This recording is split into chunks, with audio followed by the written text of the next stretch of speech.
जय Siya Ram. Welcome back to my channel. घर पर गंगा तट पर दीपदान कैसे करें, यानी कार्तिक पूर्णिमा के दिन आपको घर पर ही गंगा माता की पूजा कैसे करनी है, कैसे दीपदान करना है, सारी बातें जानेंगे हम इस वीडियो में, तो फुल वॉच जरूर कीजिएगा। कार्तिक पूर्णिमा 15 नवंबर को और देव दीपावली भी 15 नवंबर को ही मनाई जाएगी। कार्तिक पूर्णिमा के दिन आपको ये 5 काम जो है वो अवश्य करने चाहिए सभी को। वैसे तो कार्तिक पूरा मास स्नान दान दीपदान के लिए बहुत ही महत्वपूर्ण है। उसके अलावा आप आखिरी के 5 दिन कर सकते हैं, नहीं तो आप कार्तिक पूर्णिमा के दिन आपको ज़रूर से ज़रूर ये 5 काम ज़रूर करने चाहिए, जिसमें कि सबसे पहला है गंगा स्नान। कार्तिक पूर्णिमा के दिन आपको गंगा स्नान जरूर करना चाहिए, और गंगा स्नान ना कर पाए तो घर में गंगा जल मिलाकर स्नान जरूर करें। उसके बाद आपको गंगा माता की पूजा करनी है। आप वहाँ पर अगर नदी पर जा रहे हैं तो वहाँ पर स्नान करने के बाद अर्घ देने के बाद सूर्य को गंगा माता की पूजा करनी है और दीपदान करना है, और जो कुछ आपसे हो सकता है वहाँ पर दान भी जरूर करें, वो अन्न वस्त्र जो भी है।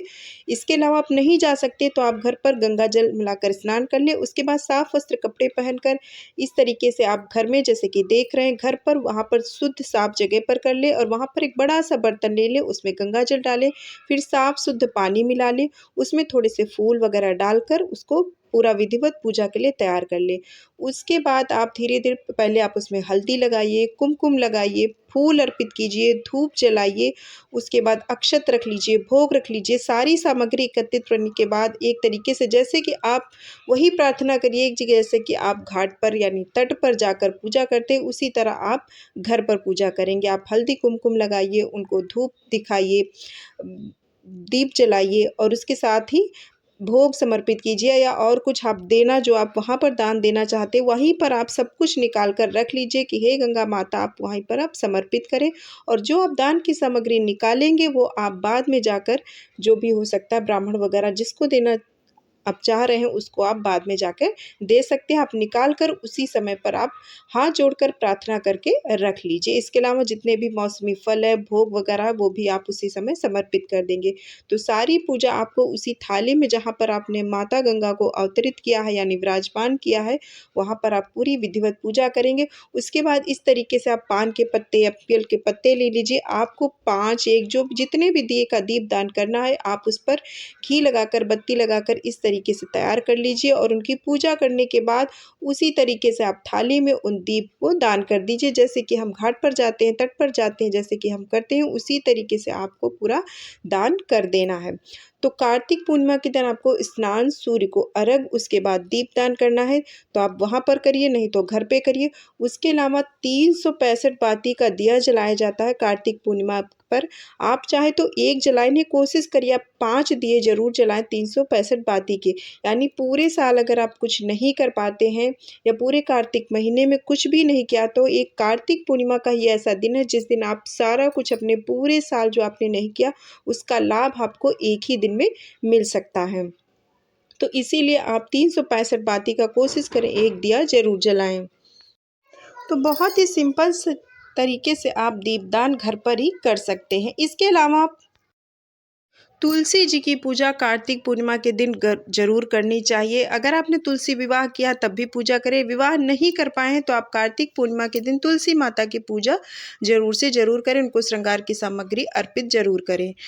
उसके अलावा आप शाम के समय में दीप दान जरूर करें। दीप दान आपको करना है, ना कि केवल दीप आपको प्रज्वलित करने हैं।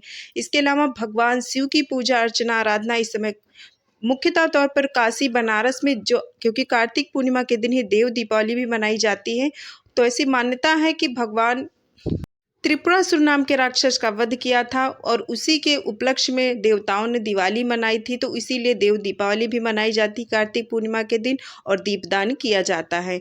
तो इसीलिए आपको दीपदान करना है। मुख्य तौर पे आपको अपने घर में तुलसी जी के पास, नदी में, मुख्य तौर से आपको नदी, किसी घाट तालाब के किनारे आपको ज़रूर से ज़रूर आपके आसपास जो वहाँ पर आपको जाके दीपदान जरूर करना चाहिए।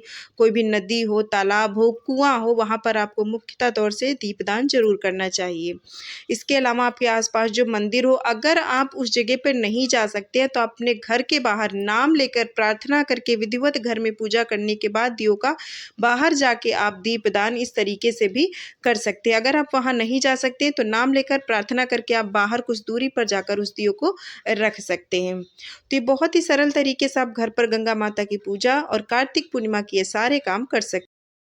इस दिन आपको पीपल की भी पूजा करनी चाहिए, आकाश का भी दीपदान करना चाहिए। भगवान शिव के साथ साथ भगवान विष्णु और माता लक्ष्मी की भी पूजा अर्चना जरूर करनी चाहिए। तो कार्तिक पूर्णिमा के दिन ये सारे काम आपको अवश्य करने चाहिए और 5 365 बाती के दिए अवश्य जलाने चाहिए, ताकि आपने साल भर में जो दिए नहीं जलाए हैं, जो स्नान दान नहीं किया है, वो आपका पूरा हो सके। और अपनी सामर्थ्य अनुसार अन्न वस्त्र जिस भी चीज़ का हो दान अवश्य करें। तो ये कुछ 5 काम ऐसे हैं जो आपको कार्तिक पूर्णिमा के दिन किए हुए आपको पूरे साल का जन्मांतर तक आपको लाभ मिलाएंगे। उम्मीद है जानकारी पसंद आई होगी, तो लाइक सब्सक्राइब कीजिएगा। मिलते हैं नेक्स्ट वीडियो में, तब तक के लिए जय श्री राम।